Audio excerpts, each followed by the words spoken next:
E já estamos na terceira parte desta edição do Falatório. O meu convidado, como vos disse, é o astrólogo Paulo Cardoso. Tenho ao telefone Maria Barros, está a falar-me de Oeiras, é secretária. Boa noite. Estou sim, boa noite. Diga, por favor. Eu gostaria de colocar uma questão ao Sr. Paulo Cardoso, que tenho estado a assistir ao programa desde o início, que é o seguinte. Ele falou, creio que na primeira ou segunda parte, não tenho bem certo, em relação às pessoas que ele nota que estão mais fragilizadas e que precisam mais de ajuda e que tenta, de certa forma, ajudá-las e de lhes dar algum conselho. Eu gostaria de perguntar se, porventura, se não as aconselha muitas vezes até ajuda médica, em certos casos até psiquiátrico, dado que até conheço um caso concreto, uma pessoa amiga que o problema dela se calhar resolvia-se psiquiatricamente e andou anos e anos e anos sempre a aconselhar-se com astrólogos e tudo de mau ou de péssimo ou de bom que lhe acontecia na vida era motivado pelas consultas que tinha, porque dizia-lhe atenção, vai acontecer isto ou vai acontecer aquilo, porque de certa forma e vocês, não sei, vocês astrólogos têm uma certa tendência para preverem o futuro. E muitas vezes isso pode provocar nas pessoas que vos consultam certos estados de espírito, chegam a casa, muitas vezes com problemas com maridos, com filhos, etc. E podem elas próprias provocar essa situação. A minha pergunta era se porventura pessoas que não estejam bem psicologicamente, psiquiatricamente e que em desespero de causa muitas vezes até recorrem aos astrólogos, não deveriam mesmo consultar um especialista e neste caso um psiquiatra. Maria Barros, muito obrigado pela sua questão. Paulo. É pertinentíssima, é evidente que eu sou um astrólogo, mas eu tenho uma devoção e uma crença muito particular na interdisciplinaridade. E eu, obviamente, durante os anos em que eu trabalhei com as pessoas, muitas das pessoas, muitos dos casos, eu falava com pessoas amigas, médicos, psicólogos, e que muitas vezes eu trabalhei em contacto direto com psicólogos e com psiquiatras ou com médicos que tinham, digamos, uma capacidade de entender humanamente as pessoas. Não vamos mais longe. Eu acho que isso não só se pode fazer, como se deve fazer. Há um limite, portanto, para o trabalho do astrólogo. Quer dizer, repare, é assim, eu dou aulas, não é? Estou farto de lhe dizer, eu tenho neste momento comigo, a trabalhar comigo e a estudar comigo cerca de 10 médicos. Entre os vários alunos, portanto, são seus alunos. Tenho os meus alunos. Quantos alunos é que tem já agora? Neste momento tenho entre 70 a 80. E nesse grupo de 70 a 80 tenho de ter, sei lá, 4 ou 5 psicólogos. Nestes anos de aulas que eu dei, grande parte das pessoas que se interessavam por este tipo de prática, eu não ensino astrologia para as pessoas irem entender gente, pessoas que não conhecem. Eu ensino astrologia, no fundo, para dar uma espécie de ferramenta à própria pessoa que lá está. Porque se ela conseguir, depois de um ano de trabalhar comigo, se ela conseguir souber interpretar o seu próprio horóscopo, eu fico super contente. Mas pode estar também a formar astrólogos, a formar profissionais. Já aconteceu? Já tenho uma boa meia dúzia a trabalhar de uma forma autónoma, não cá em Portugal alguns deles, e um deles, por acaso, já foi para a Holanda, já abriu um instituto de astrologia, onde dá aulas. Quer dizer que há saídas profissionais para esta área? Há saídas, somos poucos. Quer dizer, é fazer astrologia, como eu faço, não é? Portanto, fazer o horóscopo, fazer os cálculos. Portanto, fazendo a astrologia desta maneira, eu acho que não somos mais do que 2 mãos. 2 mãos. Neste país. Eu sei que dessas 2 mãos poderia fazer parte o seu filho Ricardo, que parece que já andou a estudar também. Ele andou justamente num desses cursos, porque estava muito interessado em saber como é que estas coisas se processavam e num desses cursos... Não foi obrigado pelo pai, não foi? Não. Ele filho vai ter que herdar o... Não, no fundo, quer dizer, ele no fundo é filho de um astrólogo e de uma cantora. Bom. De uma música. Portanto, ele também já andou a estudar piano. Portanto, é provar, os miúdos muitas vezes gostam de se debruçar ou de fazer um pouco aquilo que os pais fazem. E no caso dele é verdade. Ele próprio teve interesse e sabia, tirava apontamentos. Mas depois, como tinha muito a fazer e também estava a estudar música e mais, tinha não sei quantas disciplinas, acabou por se... E parece que queria ser veterinário. Ainda quer. Ainda quer ser veterinário. Os bichos, os animais, é aquilo que ele mais gosta.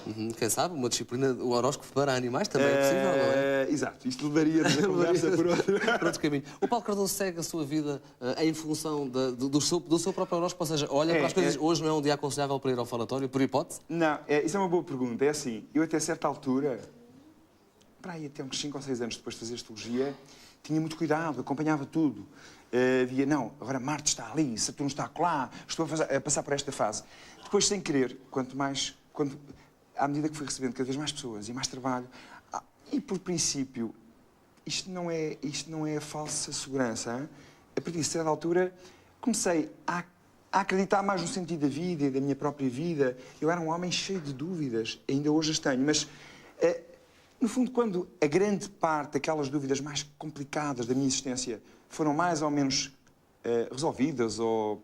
Pronto, quando eu encontrei uma série de respostas para aquilo que mais me apoquentava na vida, sem querer comecei a afastar um bocadinho da leitura do meu próprio horóscopo, porque não necessitava, quer dizer, e pronto, e estava bem comigo. E ainda hoje, mais ou menos, estou bem comigo. Exceto se num momento ou outro, até assim, se o Pedro Rolo Duarte fosse um tipo execrável, não sei o quê, e desafiou para ir fazer um trabalho assim assado... Sabe lá, não fez a minha carta astrológica, sabe lá se eu sou execrável ou não.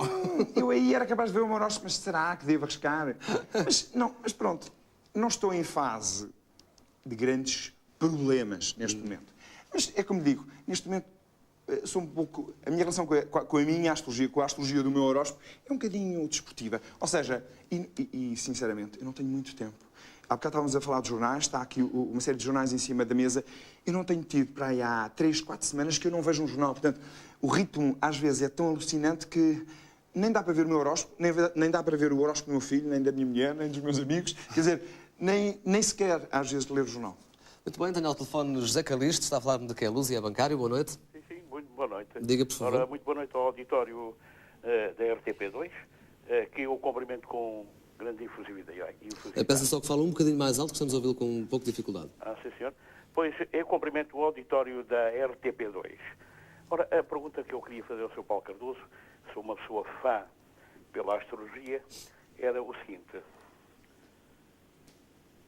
Uma pessoa, portanto, eu consultar o Sr. Paulo Cardoso ou outro astrólogo, se por acaso, numa consulta que eu me faça, uma ou duas... Tenho que falar mais alto, que estamos mesmo a ouvir com dificuldade. Eu peço imensa desculpa, mas... pronto, eu indo consultar um astrólogo... Sim. Não sei se me está a ouvir agora. Sim, Estou. Se por acaso eu, numa consulta, na primeira ou na segunda, se por acaso ele pode-me dizer qual é a linha que eu tenho da vida, eu não, a pessoa, o cônjuge, por exemplo. Não sei se me faço perceber. Sim. Mais ou menos. Penso que sim. Em relação à duração da vida, o tipo de vida... Pronto, eu peço imensa desculpa, mas se calhar talvez eu não esteja a interpretar bem. Quer dizer, eu se por acaso for ao Sr. Paulo Cardoso e disser assim, diga-me o seguinte, isto falando corretamente e dizendo do que sinto. O meu cônjuge mais tarde vai ser uma pessoa com emprego, esse emprego será fixo, vai ter uma vida com saúde. Penso que já entendi a questão. No fundo, é até que ponto é que, indo qualquer um de nós a uma consulta, podemos ver os outros. Obviamente. Muito obrigado, José Calixto, de qualquer Muito obrigado maneira. também. É assim, assim como nós temos o nosso horóscopo, no nosso horóscopo está... Vamos lá, no nosso horóscopo estão marcados os nossos desafios, como eu há bocado lhe dizia. Portanto, o primeiro casamento, ou uma grande relação na minha vida, estará naturalmente marcada no meu horóscopo.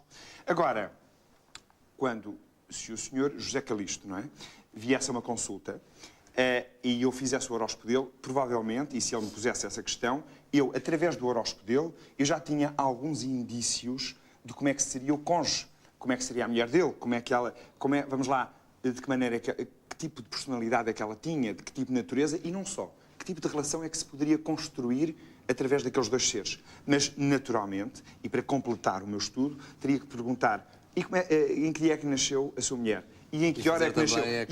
E aí podia trabalhar em conjunto, como já fiz às vezes, até para pessoas que depois vêm posteriormente. Porque, repare, há uma coisa que eu faço, e isto é uma coisa que é importante saber. Normalmente, ao longo de todos estes anos, eu sempre gravei em cassetes as consultas. Ou seja, a pessoa leva para casa um documento, leva para casa uma cassete na qual está registado tudo aquilo que eu disse e que, de algum modo, é uma espécie de grande risco. Ou seja, eu gravei milhares de cassetes ao longo da vida e muitas vezes, só para dizer o seguinte... Gravou pelo menos 9.500, tantas quantas... Agora é assim, muitas vezes a pessoa leva para casa a cassete e dá a cassete ao marido, ou à mulher, ou ao filho. Estás a ver? Vê o que é que ele diz. E uma semana, 2 semanas, 3 semanas, um mês depois, não tenho já lá o marido, mas tenho lá a mulher ou tenho lá o filho. Ou seja, isto é bonito, porque isto quer dizer que a pessoa confiou, que a pessoa gostou, a pessoa fez o outro ouvir a cassete sobre ela própria. Provavelmente eu dizia na cassete coisas que muitas vezes não são ditas numa relação, ou não são ditas sobre a nossa própria personalidade, até numa relação a dois. E isto trouxe o cônjuge. Portanto, é possível ver, isto só para responder, portanto, vamos lá, à intervenção do nosso amigo. Portanto, é possível, pode-se fazer, mas será tanto mais rigoroso quanto mais rigorosos forem os dados com que eu possa trabalhar. Há uma história que se conta a respeito do escritor Boris Vian, que certo dia terá escrito uma obra, não sei se menor, se maior, da literatura, da obra dele, toda a obra dele, que não foi muito bem recebida pela generalidade das pessoas. E quando interrogado sobre a matéria, ele terá respondido qualquer coisa deste género. Fui completamente estúpido, porque eu já devia saber que as pessoas só gostam do que já conhecem. Não há também do astrólogo a ideia de que ele diz às pessoas aquilo que elas querem ouvir? É assim, não, nem pouco mais ou menos. Se a pessoa... É assim... nem pouco mais ou menos. Não. Quantas vezes a pessoa, o astrólogo, vê no horóscopo uma série de características que são complicadíssimas de definir. Porque a pessoa é desonesta, porque a pessoa está enganada, porque a pessoa tem um complexo de vítima, porque a pessoa diz que o marido é que não gosta dela, quando ela não deu a mínima atenção, não teve consciência de sequer da própria relação. Quando a pessoa culpabilizou a vida inteira o outro de coisas que, eventualmente, são a sua própria e exclusiva culpa. Portanto, muitas vezes a pessoa, e o astrólogo não pode deixar isso em branco, ou seja, o astrólogo tem a responsabilidade de, pelo menos, dizer àquela pessoa de a desencantar um bocadinho em relação à falsa ideia que ela tem sobre ela própria. Mesmo que a pessoa fique um bocadinho irritada connosco. Ou seja, eu tenho que dizer, não, se calhar o problema foi seu. Quantas vezes eu não disse a uma senhora, ou 2, ou 3, porque normalmente apareceram mais mulheres do que homens da consulta. 85% das mulheres são mulheres. Então, como é que explica isso? Mas quantas vezes eu não disse, se calhar foi a senhora que não soube pedir? Porque isto acontece muitas vezes. Muitas vezes nós estamos à espera que o outro nos ame, nos dê toda a atenção, nos dê todo o carinho, e muitas vezes nós não sabemos sequer mostrar ao outro que precisamos dele. E muitas vezes mandamos sinais e o outro não entende, e muitas vezes os outros dão-nos coisas que nós não precisamos, e diz, pois, ele não gosta de mim. Eu há anos que estou a dizer que eu gostava que ele me levasse ao cinema, e ele não me leva ao cinema. Ou seja, por isso é que eu digo, o que o astrólogo deve fazer, e não é fácil, é desencantar a pessoa, ou seja, é falar às vezes nos pontos, nos calcanhares daquela pessoa e daquele casamento. Eu, quando dizia isto, dizia porque nessa altura, quando fui a esse tal astrólogo, lembro que uma das coisas curiosas foi que eu achei que ele estava a dizer coisas que me agradavam ouvir, falando sobre a minha personalidade e tal. Eu disse, não, realmente este tipo até diz algumas coisas com graça, bom, mas... Se não interrompeu, mas não me respondeu esta questão. Como é que explica, e antes de entrarmos com mais um telefonema em linha, como é que explica que 85% das pessoas que foram às suas consultas sejam mulheres? Olha, eu posso responder de várias maneiras. Para ser sincero, eu acho que as mulheres têm uma natureza às vezes um bocadinho mais madura do que os homens. Eu vou-lhe explicar. É assim... eu vou-lhe explicar. Eu não preciso de mais consultas. Pode dizer-se o contrário. Pode dizer assim, por serem menos maduras, também é? Não. Ou seja, os homens são mais céticos. As mulheres têm uma natureza intimista mais... Eu acho que é uma forma de inteligência, porque, no fundo, não estão à espera da prova, e muitas vezes, pelo facto de uma amiga ter lá ido e ter gostado, isso para elas é mais do que suficiente dizer, espera aí, deixa-me lá experimentar. Enquanto que um homem, e eu digo 15% das pessoas que foram falar comigo são homens, normalmente com os homens eu tenho um problema acessório, é que a primeira meia hora da consulta é dificílima. Primeiro, porque eles, repare, eu não sou adivinho, eu não tenho um poder excepcional sobre as pessoas, nem tenho um poder sobrenatural. Claro. Portanto, ou seja, o que é que eu tenho que fazer quando consulto um homem, ou quando dava uma consulta a um homem, é que, é gente mais cética, é gente mais elaborada, normalmente são mais desconfiados, porque a religião, porque a educação, porque a sociedade o manda. Portanto, entram mudos e saem quietos, normalmente, da consulta. Portanto, eu, durante a primeira hora, o que é que eu tenho que fazer? Para que ele acredite em mim, para que ele acredite que eu tenho ali uma ferramenta que me permite entendê-lo, o que é que eu tenho que fazer, que muitas vezes não tenho que fazer isto com as mulheres, não tenho que fazer isto, não tenho que perder tempo com isto. É descobrir um acontecimento, 2 acontecimentos, 3 acontecimentos que marcaram aos 27, aos 38, que aconteceu isto ou outro, e depois, até eles dizerem, epá, este tipo ou está muito bem informado, ou então isto funciona. A partir daí, e o sente-se, não é? Uma pessoa que lida com outras, alguns milhares, acaba por perceber quando é que, aliás, você tem toda a razão em relação a isso, portanto, eu tenho alguma prática, tenho alguma tarimba neste processo, portanto, aí percebo, pronto, ele já está a acreditar. E aí vou adoçar a relação, porque repare, qualquer relação humana, qualquer profissão que se relacione com pessoas, tem que haver um acordo, tem que haver um contributo do outro. Eu não sou adivinho, eu preciso do outro, quanto mais não seja, para que o outro me diga, sim senhor, por acaso é verdade, isto passou-se assim, eu sou assado, porque isto dá-me... Ou não, exatamente, mas porquê que não? Mas a sua hora está certa de nascimento, não está? Pronto, isto leva-me a um diálogo que é uma cooperação entre duas pessoas. Se numa relação afetiva isto é importante, numa relação profissional pode ser vital, pode ser importantíssimo. Portanto, pode estragar tudo. Pode estragar. Se a desconfiança se mantiver até ao fim. Pode, porque a pessoa entra cética e sai calada. Terá sido provavelmente o meu caso e continua a ser. Tenho ao telefone António Miguel, é professor, está a falar de Lisboa. Boa noite. Boa noite. Diga, por favor.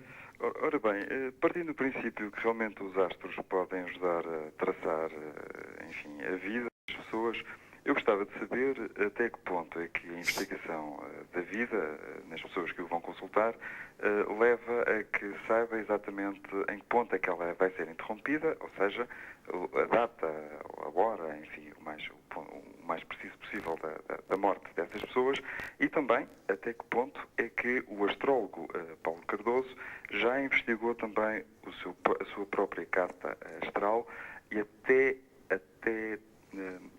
que profundidade é que foi na análise dessa carta No que respeita a esta matéria, no que respeita a essa matéria à morte. Muito bem, António Miguel, muito obrigado pela sua participação. Era uma das questões que eu tinha aqui também para colocar, porque acho que deve ser das coisas mais delicadas, se é que o vosso trabalho passa por aí, ou que o seu trabalho, neste caso, passa por aí. Eu ainda, em relação a esta matéria, ainda tenho algumas dúvidas. Eu penso que é sabido. O caso célebre do Fernando Pessoa preocupava-se muito justamente com este tipo de problema. E para quem não sabe, o Paulo Cardoso investigou profundamente a vida e a ligação à astrologia do Fernando Pessoa e dos seus heterónimos. Os 3.000 papéis que Fernando Pessoa escreveu, fez ao longo da vida, nos quais está contido um tratado prático e teórico da astrologia. Fernando Pessoa, nesta multidão, neste elevado número de cálculos que fez, em grande parte deles, ele precisava de saber quando é que vão morrer. Porquê? Para poder gerir a sua obra, para poder gerir a sua própria vida. Ele próprio, com os conhecimentos que tinha, que eram fabulosos em relação à astrologia, e com todas as limitações que a astrologia tinha ainda no princípio deste século, ele, num dos cálculos que fez relativamente a ele, portanto, eu estou a remeter para esta experiência que eu tenho, ele, num dos cálculos que fez em relação à possibilidade de morrer, da data da sua morte, ele apontou uma data, e que eu já, aliás, publiquei um ensaio justamente sobre este assunto, em que ele aponta como data provável da morte o dia 30 de maio de 1935. Na verdade, Fernando Pessoa morreu no dia 30 de novembro de 1935. Ou seja, há aqui um facto estranhíssimo, das duas uma. Há aqui um erro de 6 meses. Ele sublinhou isto, mas ele foi ao ponto. Mas isto, Fernando Pessoa, às vezes quase que era um bocadinho mórbido em relação a este tipo de investigação. Ele foi ao ponto, há um documento que o atesta, diz, primeiro vão parar os rins, depois vai não sei o quê, portanto, de tentar dissecar a sua própria morte. Bom, agora vamos responder à pergunta do nosso espectador. Se estão no horóscopo marcados uma série de desafios, naturalmente está marcada a morte. Mas a morte está marcada como um grande desafio e que muitas vezes o astrólogo, e eu entendo a morte como um grande processo de transformação interior. Portanto, muitas vezes, uma grande crise em que a pessoa muda de personalidade, de maneira de estar na vida, em que passa a abordar a vida, a existência, o trabalho, as suas convicções pessoais, políticas, filosóficas, de uma maneira completamente diferente. Todos nós temos uma ou duas grandes crises na vida e nessas crises quase que mudamos de personalidade, de opções, de crenças, etc, etc. Esses momentos estão marcados astrologicamente no nosso horóscopo como momentos de morte. É extremamente difícil saber, através do nosso horóscopo, se aquele momento de morte é um momento de morte física ou se é apenas um momento de morte psicológica. O que é curioso e que eu tenho verificado, porque é um assunto que me é muito caro, este problema da vida e da morte, daí o relógio, é que eu tenho reparado que a morte das pessoas está estranhamente, e já o verifiquei dezenas de vezes, está mais marcada no horóscopo da mãe, do pai, do filho ou do cônjuge daquela pessoa do que propriamente nela. Ou seja, é curiosíssimo. Muitas vezes aconteceu uma pessoa estar, vamos lá, preocupada com uma doença do pai ou da mãe, ou da mulher ou do marido, e estar lá marcado um possível momento de morte do cônjuge. E essa morte ser até anunciada com todas as cautelas do mundo, com todo o cuidado, dizer, não, mas olha, há ali um momento em que pode... Isto agora vai depender da conversa, da capacidade, da cultura do interlocutor, da maneira, da força interior dele, da sua maneira de estar. Portanto, tudo isto é importantíssimo. Porque eu não posso abordar Repare, se cá se fazem, cá se pagam, se eu estou a traumatizar o outro, eu mais tarde ou mais cedo acabo por apanhar esse desequilíbrio. Claro. Portanto, isto é um assunto extremamente delicado. Mas as pessoas às vezes são um bocadinho brutais e mórbidas.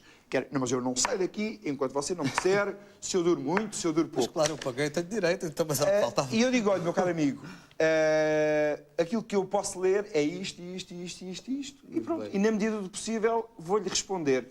Acho que nunca disse a ninguém, rigorosamente, a resposta completa. Muito bem. Estamos a chegar mesmo ao final da emissão. Eu só queria saber 3 coisas muito rápidas. Uma, o que é feito da química e para que é que ela serve hoje. Outra, o que é feito da arquitetura e da pintura e se há tempo, pelo menos para a pintura hoje. E a terceira, se canta bem ou não. Não, é assim, eu não canto. Eu sou vamos lá, eu estudei piano. É assim, eu andei no conservatório, mas estudei música e estudei piano. E, portanto, é assim, a química deu-me, na altura, considerei quase uma espécie de perda de tempo. Diz, que chatice, andei não sei quantos anos a estudar isto e afinal não aproveitei. Posteriormente, acabei por perceber, não, aquilo deu-me uma ginástica muito importante a nível da análise. Assim como um analista, um químico, precisa de entender o que é uma solução, o que é um composto, isto deu-me uma boa capacidade de análise, mas que eu depois aproveitei para a mente humana, para a natureza humana. Portanto, deu-me uma capacidade de gestão analítica muito boa. Em relação à pintura? Agora, em relação à pintura é diferente, é assim. Ou a pintura é um escape para... Não, exatamente. A pintura, para mim, e às vezes a música, cada vez mais, a música é uma espécie de escape, porque é assim, as pessoas normalmente têm o problema da solidão. Ah, que chatice, não tenho ninguém. Eu acho que tenho o problema oposto. Eu tenho a vida recheada de gente. São aulas, eram consultas. Tenho muitas dezenas de bons amigos que eu adoro e, portanto, muitas vezes eu tenho...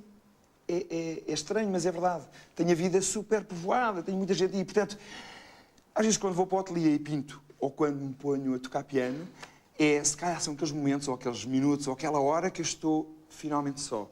Ou seja, é o momento em que me dá o combustível para depois, no dia seguinte, ou na semana seguinte, estar disponível para falar com 30 pessoas ao mesmo tempo, para dar uma aula, para falar da vida e da morte, etc. Muito bem, estamos a chegar mesmo ao final. Eu tenho aqui os jornais do último fim de semana que falam de acontecimentos tão diferentes, como por exemplo, o Expresso fez uma sondagem que diz que os portugueses preferem como objeto de referendo a questão do aborto em primeiríssimo lugar, mais do que a moeda única ou a regionalização.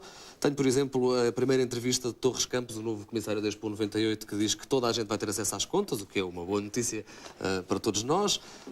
Tenho aqui uma outra notícia que diz que Sampaio está irritado com os americanos porque o governo americano, segundo Jorge Sampaio, devia ter mais com que se preocupar do que com a violência doméstica em Portugal. A caça ao fisco, depois do plano Mateus, parece que vai regressar no verão. Os fundos europeus, novas orientações vão penalizar Portugal. Fisco ataca liberais e pequeno comércio, enfim, o Fisco parece que está a dar. Se tivesse que escolher algum destes acontecimentos para destacar, sem dúvida nenhuma, é o mais humano, é o que mexe mais com o lado emocional. Pronto, é talvez destes, eu não li a notícia, aliás, antes de começarmos a gravar falámos um pouco disso, quer dizer, eu não tenho tido nestes últimos 15 dias nem sequer tempo para andar um pouco a par das notícias. Mas é caso, talvez... se fosse inquirido, também era a favor do referendo e também era a favor do referendo no que respeita à lei do aborto. Vamos lá, assim, muito superficialmente, eu acho que destes temas todos foi aquele que me... Porque, vamos lá, é o tal problema da vida e da morte. temos capacidade, não temos capacidade, temos capacidade, devemos, não devemos optar. Portanto, é um assunto que, destes todos, acho que é talvez aquele que mexe mais comigo, porque mexe com toda a carga emocional de nós, a nosso mundo interior, o problema da vida e da morte. Decidimos, devemos decidir, somos apenas vítimas e peões, são os céus que nos obrigam a fazer um aborto, ou somos nós que vamos fazer o aborto. Exatamente. Quer dizer, é um assunto que realmente, de todos esses, parece-me que é aquele que me mexe mais comigo. Muito bem, Paulo Cardoso, espero que os astros lhe reservem boas coisas para o futuro. Muito obrigado por ter vindo ao falatório. Boa noite.